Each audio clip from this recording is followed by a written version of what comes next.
Bismillahirrahmanirrahim. Assalamualaikum warahmatullahi wabarakatuh. Terima kasih saya ucapkan kepada moderator atas waktunya. Baik, penelitian kami pada hari ini berjudul Deepfake berbasis AI sebagai strategi pemasaran dalam bisnis digital.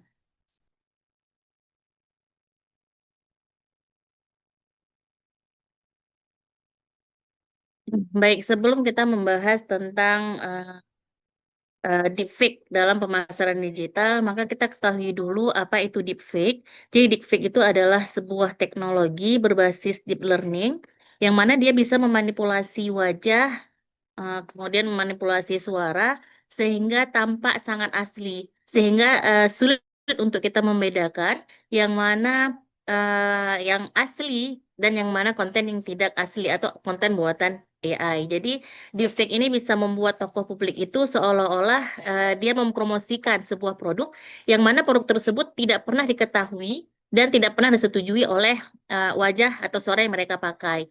Nah, dalam konteks bisnis digital, konten deepfake ini sangat berpengaruh luas di dalam Instagram, ya, kemudian di TikTok, YouTube, dan ini sering menjadi viral.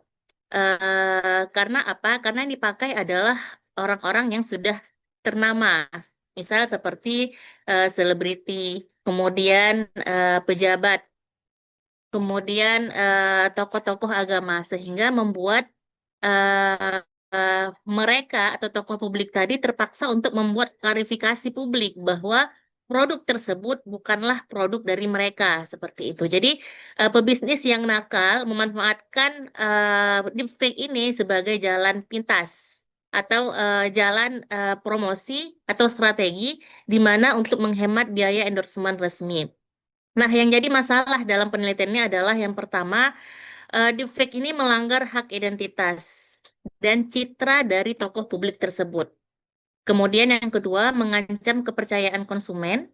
Kemudian yang terakhir, tidak ada atau belum ada hukum yang spesifik yang mengatur tentang deepfake ini secara komersial di Indonesia. Nah, jadi deepfake ini eh, memiliki tantangan baru. Yang pertama adalah penyebaran informasi itu tidak benar, kemudian memanipulasi opini publik dan ancaman terhadap demokrasi digital.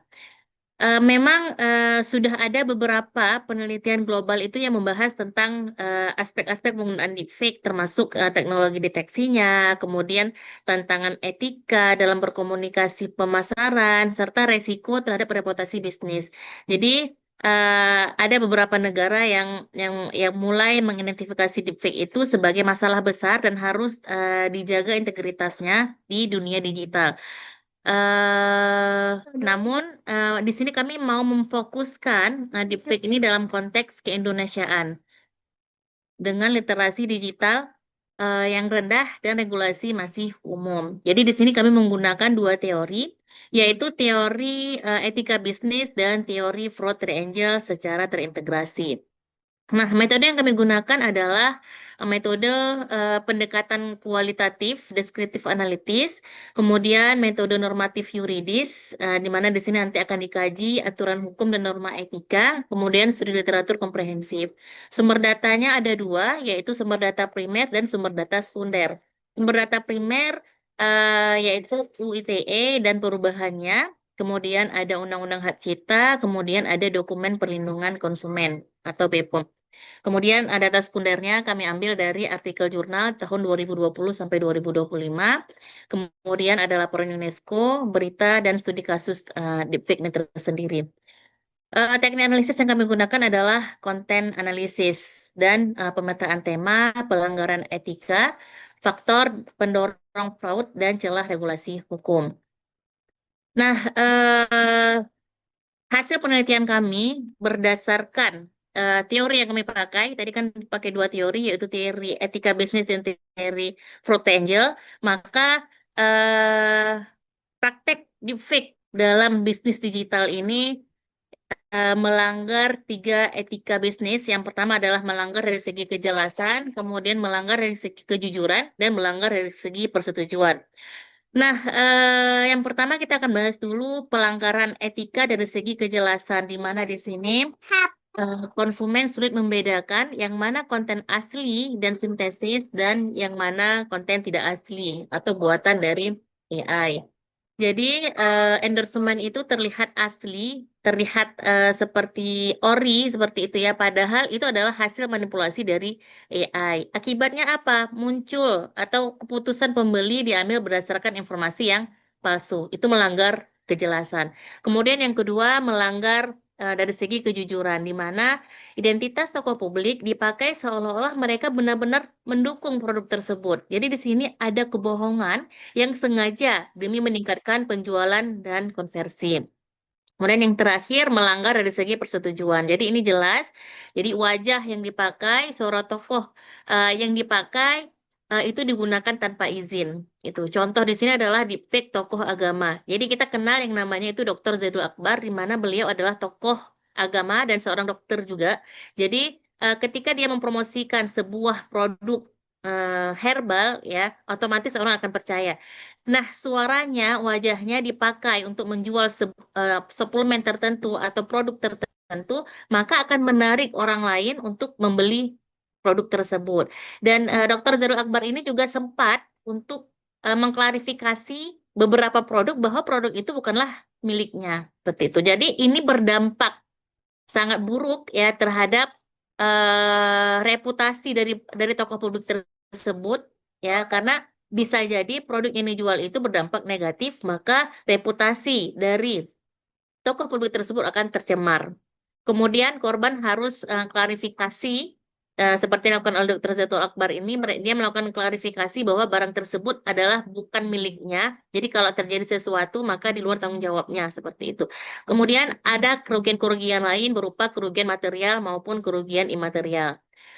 Nah, kalau kita tinjau dari teori fraud triangle, ya, alasan orang-orang sehingga membenarkan atau memakai deepfake ini atau menyalahgunakan pemakaian deepfake ini dalam pemasaran sebuah produk, itu yang pertama adalah karena adanya pressure atau tekanan. Jadi dengan adanya tekanan, contoh misalnya persaingan bisnis digital sangat ketat, gitu. Kemudian target penjualan tinggi, modal terbatas, kemudian tuntutan engagement dan conversion instan, serta menganggap bahwa deepfake ini adalah jalan pintas endorsement tanpa bayaran, seperti itu. Jadi alasan mereka itu yang pertama adalah karena tekanan. Ini kalau kita kaji dari teori Fred Triangle.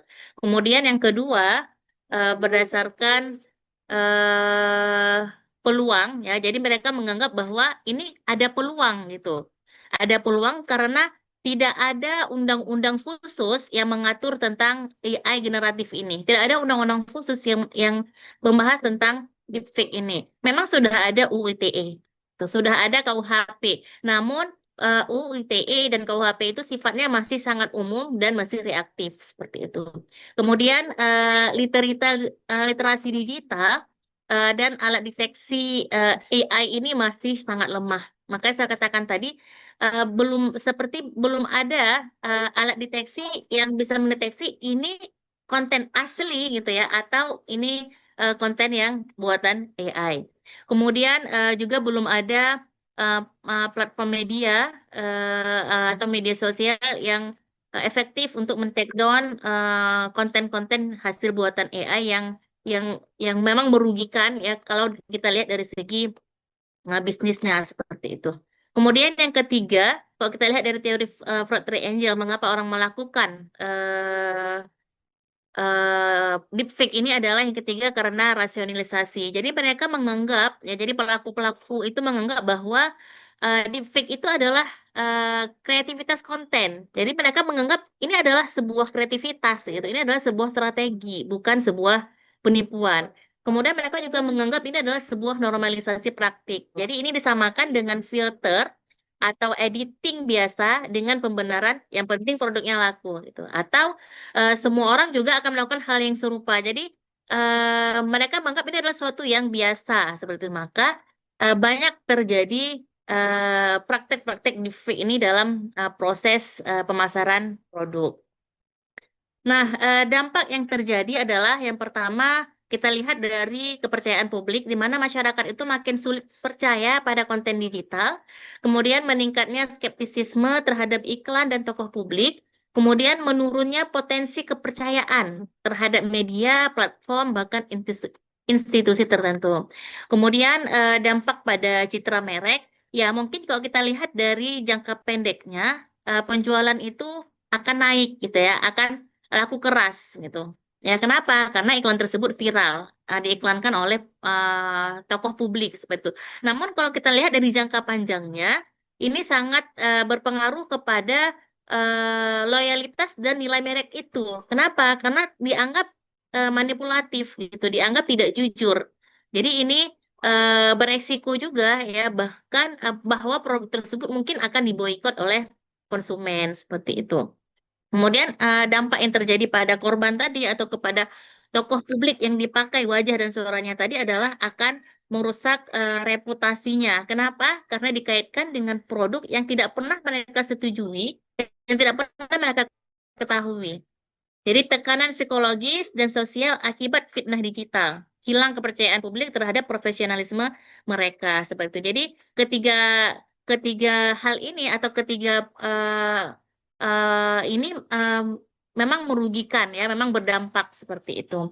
Maka kesimpulan yang bisa kami ambil adalah bahwa teknologi AI itu sangat kuat dan realistis dengan potensi besar di pemasaran digital, namun ini beresiko sangat tinggi kalau disalahgunakan. Contohnya adalah seperti deepfake tadi. Ya, mungkin dalam hal membuat konten-konten biasa ya, deepfake itu sangat bermanfaat. Tetapi kalau untuk dalam hal berbisnis digital, deepfake itu berpotensi atau memiliki resiko yang sangat besar kalau disalahgunakan. Kemudian kalau kita lihat dari pelanggaran etika, deepfake ini melanggar prinsip clarity, honesty, dan consent, dan selaras dengan pola penipuan dalam fraud triangle. Kemudian erosi kepercayaan publik, kerusakan citra merek, dan kerugian bagi korban. Ini adalah dampak dari pelaku atau dari perbuatan deepfake. Hukum Indonesia masih sangat umum dan belum spesifik mengatur tentang deepfake komersial ini. Jadi saran yang bisa kami eh, rekomendasikan adalah kalau bagi pelaku bisnis, hindari penggunaan deepfake tanpa izin.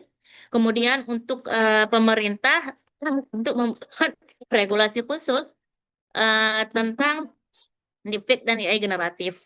Kemudian untuk platform digital dan teknologi agar lebih mengembangkan dan menerapkan deteksi otomatis deepfake. Kemudian untuk masyarakat agar lebih meningkatkan literasi digital dan tidak terlalu atau kritis terhadap konten-konten yang terlalu heboh atau dianggap tidak wajar seperti itu. Baik, terima kasih. Sekian hasil presentasi dari saya. Saya kembalikan kepada moderator. Oh, saja.